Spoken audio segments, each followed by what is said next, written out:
We have closed the second poll as well. Would you like to share the response here as well, Sumesh? Yeah, yeah, sure. The correct two answers are either risk mitigation or the second one, which is SLA and metrics and reporting.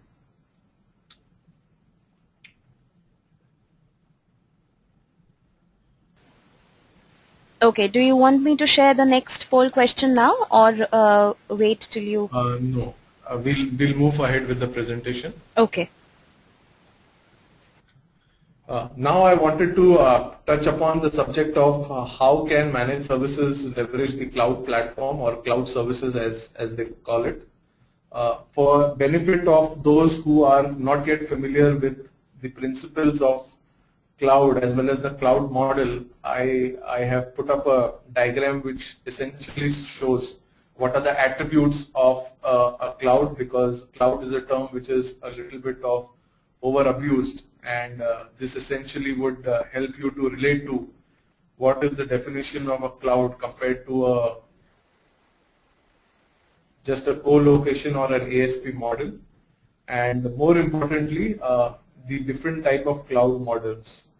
Public cloud is very self-explanatory. It's essentially opened it up for different public services. Private cloud is essentially what a company offers to its customers, and hybrid is essentially a mix of both public and private based on the nature of the business of the organization.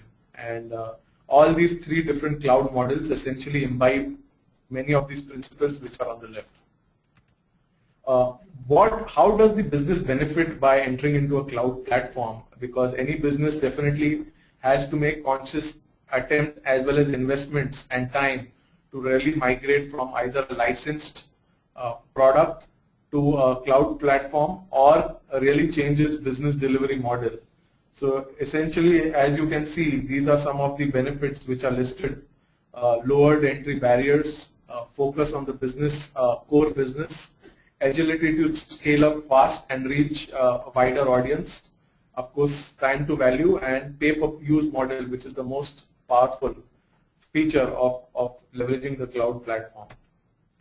I have also put in for customers who typically have to select vendors, what are the attributes you should look for while selecting a managed services provider, and what are the service levels which are tied up for a data center / cloud services, and what are those service level attributes of what you can see on the left, such as availability, recovery point, recovery time, security, and being in the financial domain, security is of the apex importance to customers in terms of data privacy and data privacy laws, and of course user access.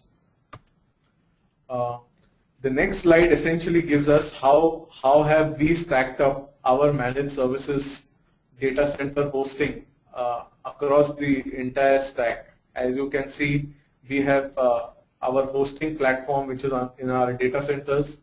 We have used wide area network leveraging different ISPs across the globe.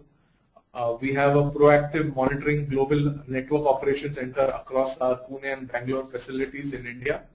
We have different level 1 support teams across our global solution centers in China, Tunis, as well as India.